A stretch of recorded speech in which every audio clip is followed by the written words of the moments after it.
তো স্যার আজকে আমাদের শ্যামল মোবাইল চৌরঙ্গি ব্রাঞ্চ থেকে একটি ফোন পারচেস করে নিল। ফোনটি হচ্ছে ওপো রেনো 11।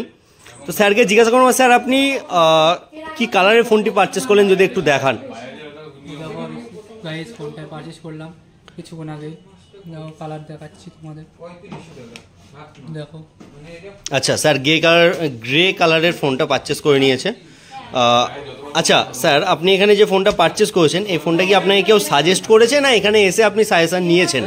না, আমি এখানে এসে সাজেশন নিয়েছি যে খুব ভালো ফোনটা, তার ফিচার্স দেখেছি, সব কিছু দেখেছি, খুব ভালো লেগেছে আমার, তাই আমি ফোনটা নিয়েছি। এমনিও ফোনটার সব ফিচারই ভালো। আচ্ছা, তার মানে ফোনটা আপনার খুব পছন্দ হয়েছে। ওকে, তো আপনি এই ফোনটা কিনে আর সাথে কি কি পেলেন? এর সাথে পেলাম একটা ইয়ারবাস না নেক ব্যান্ড পেয়েছেন? হ্যাঁ। আচ্ছা, নেক ব্যান্ড পেয়েছে একটা। আর আচ্ছা, আর এর সাথে পেয়েছে, আমি বলে দিচ্ছি, এর সাথে পেয়েছে হচ্ছে স্যার